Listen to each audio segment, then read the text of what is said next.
पालघर के Govardhan eco village की अगर हम बात करें तो यह 100 एकड़ में फैला हुआ है और यहाँ पर देश के लिए कई कार्यक्रम का आयोजन किया जाता है। यहाँ पर पूजा पाठ तो किया ही जाता है। कृष्ण भगवान का एक प्राचीन मंदिर है जिसका आप गुम्बद देख रहे हैं, जो कि यहाँ पर सुबह शाम आरती होती है।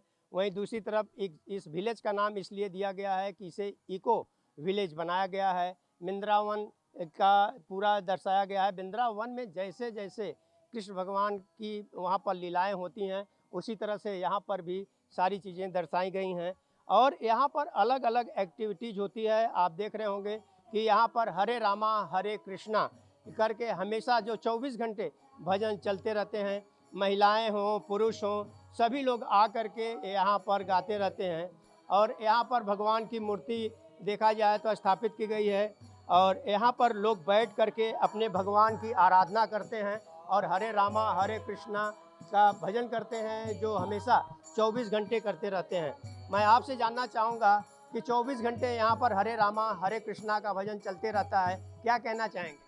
हरे कृष्ण हरे कृष्ण। तो ये हमारा ये जो हमारा ये जो जीविका जो हमारा महाराज है, महाराज का इच्छा था।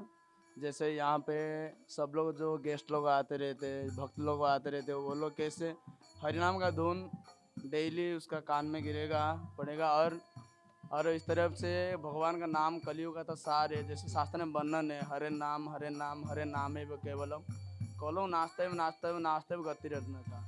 ये कलयुग में एक ही नाम है। इस कलयुग में आत्म साक्षात्कार करने के लिए एक ही नाम है, वही हरि नाम है। तो महाराज का इच्छा था जितना भी जीव है जो भगवान का अंश है, जैसे हमारा शरीर को चलाने के लिए हम लोग जैसे खाते खाते, इस तरफ आत्मा को खुश करने के लिए हरिनाम अलावा और कुछ साधना नहीं है। इसलिए हम लोग हरिनाम करना ही चाहिए सभी को।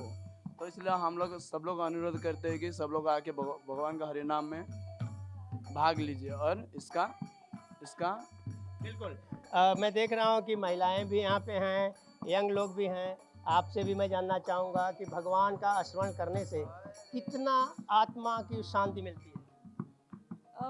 जैसे कि जो आत्मा है वो परमात्मा का ही अंश है। तो जब तक वो भगवान से नहीं जुड़ता है, उसको कोई भी प्रसन्नता, आत्मिक शांति नहीं मिल सकती। तो कितना भी धन उपलब्धि या जो भी ऐशो आराम है, आध्यात्मिक से दूर है, जो चीज़ अध्यात्म से दूर है, वो चीज़ इंसान कितना भी प्राप्त कर ले, उसमें कोई उसको सुख नहीं मिलेगा, क्योंकि आत्मा और शरीर, जो शरीर है वो आत्मा से भिन्न है और शरीर पर जो है वो नश्वर है। इसके लिए उसको इस पर सुख देना, उसको कोई आत्मा पर प्रभाव नहीं पड़ता। तो आत्मा को सुखी रखने के लिए उसको भगवान से जुड़ना बहुत आवश्यक है।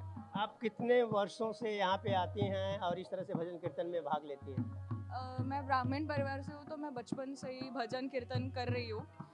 पर इस्कॉन से जुड़े मुझे लगभग 6-7 साल हो चुके हैं। और हरिनाम संकीर्तन हमारा 4 नियम है। सो हम उसको फॉलो करते हैं, जैसे कि रेगुलेटिव प्रिंसिपल्स फॉलो करना, no illicit sex, no gambling, no meat eating and no intoxication. So हम इन चारों चीज़ों से बचते हैं। और 16 माला नाम जप शुरुआती हम 1 से भी शुरू कर सकते हैं, पर 16 जो हमारे आचार्य श्रील प्रभुपाद हैं, उन्होंने हमें ये नियम दिया है, तो इस हिसाब से हम अपना नियम फॉलो करते हैं। और आपसे मैं जानना चाहूँगा कि इतना व्यस्तता रहती है, इसमें ऐसा समय निकाल लेते हैं? शुरुआत में जब इंसान को प्रायोरिटी नाम की चीज़ होती है, जिसमें हम सोचते हैं कि हमें ये चीज़ करनी है, तो कई बार हम अपना समय बहुत आसानी से निकाला जा सकता है। जैसे कि हम व्यस्त रहते हैं जॉब में, मैं भी आईटी से हूँ, सो मुझे भी काफ़ी उसमें सेवाएं रहती है। पर ऐसा है कि उसको मैनेज जब आप करने लगते हो, जब आपका इंटरेस्ट है भक्ति के प्रति और आप जानते हो कि यही सर्वोत्तम है और इसके मतलब ये करना ज़रूरी है। जैसे प्रसाद लेना हम भूलते नहीं हैं, खाना खाना हम भूलते नहीं हैं, तो उसी हिसाब से हम इसे भी अपने जीवन का एक नियम बनाएं। अपने जितने भी 24 घंटे में से 1 घंटा एटलीस्ट भगवान के नाम को और कीर्तन को देना हमारे आवश्यक है। तो इससे हमारा ही जीवन आसान होगा। तो आपने देखा है यहाँ पर भगवान की प्रतिमा स्थापित की गई है, बड़े पैमाने पे यहाँ पे लोग आते हैं और इसी तरह से 24 घंटा जो यहाँ पे हरे रामा हरे कृष्णा, क्योंकि यहाँ पर धुन बजती रहती है और लोग इतना विलीन हो जाते हैं कि अपने हर कार्य को छोड़ करके यहाँ पर आते हैं। तो यह है गोवर्धन विलेज, जो कि मैं इसके बारे में आपको पहले भी बताया, और यहाँ पर इसी प्रकार की तमाम ऐसी एक्टिविटीज़ यहाँ होती हैं जिससे लोग खिंचे चले आते हैं। ऑन टीवी न्यूज़ के लिए कैमरामैन बालक साथ हरीश तिवारी।